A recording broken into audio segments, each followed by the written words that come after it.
Okay, guys, impromptu video. Just giving you guys a quick update on a little project I'm doing while I'm stuck at home here. Many of us are used to the army cans, army ammo cans, or the Chinese knockoff versions. Now, this is the 50 cal one from Harbor Freight. It's the same as anywhere else you're gonna get one, just new. So normally, it's kind of hard to do one-handed. This one has all my shoe stuff in here.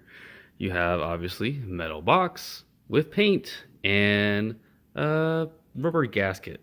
So pretty good already at keeping water out and really whatever else. Again, hard to do with one hand. Now, like the can a lot, really do. The only problem I have with these is at the bottom. All right, they're not really made that well, but at the bottom, it is just paint.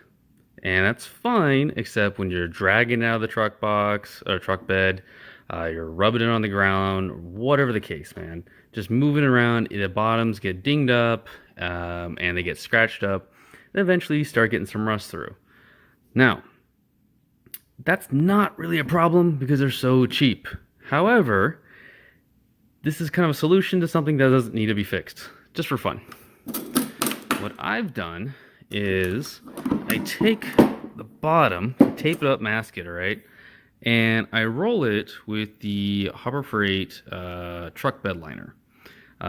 This one I only did one coat on because I did a couple that were multiple coats, and it was real gunky. It was a little bit too much there. I'm trying the one coat thing. We'll see how that works. But you mask it off, and then you just roll it and let it sit for a day or so, and it's fine. Now, this side, I did not prep, this one layer one, I did not prep the paint beforehand. I just rolled it on, so it's not sticking all that well. So there's 100 different ways to actually do this the right way, but of course I didn't do that.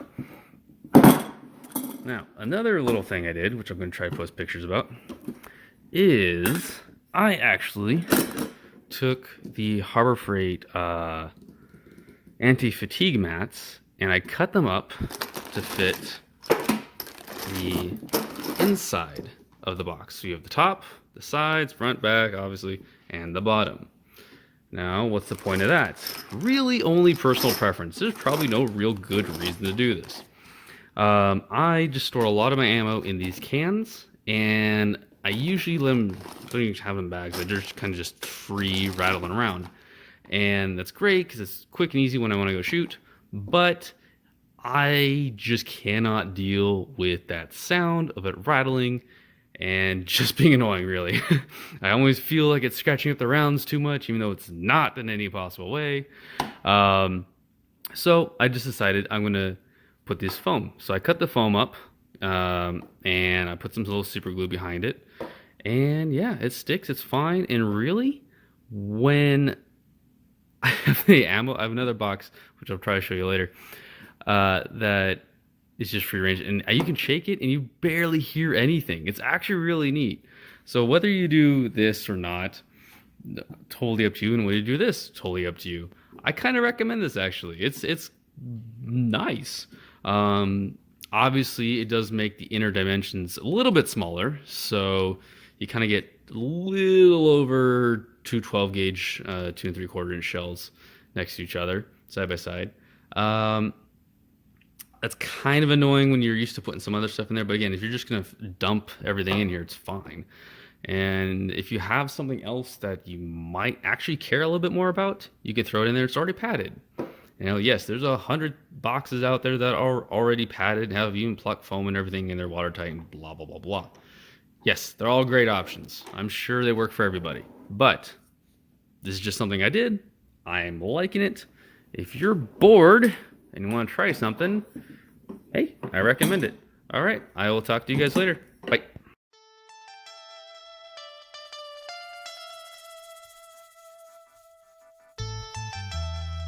Hey yo, this is Ocean, and this song is dedicated to all of the man and woman walking down the side of the street listening to them headphones. Turn up the volume. Turn up the volume.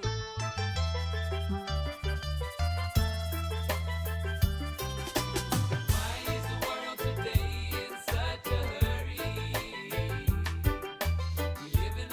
like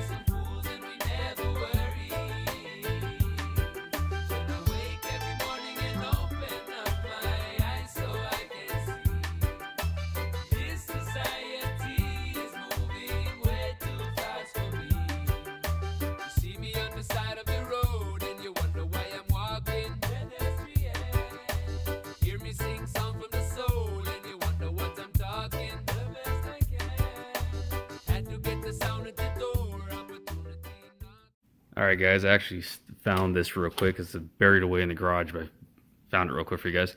This is one of the other boxes I did. It has a bunch of free floating rounds in there, and maybe this will pick it up. So, I know I don't have the best audio pickup here, but clearly you can't hear that normal clank clank of all the ammo, and there's a shit ton of it. All right. Really, it's very sound deadening. I really like it a lot. I can drive within the back seat in the truck bed and not just hear it all the time. Now, this is one of the ones where I put more layers on here and it sticks a lot better. Really like it.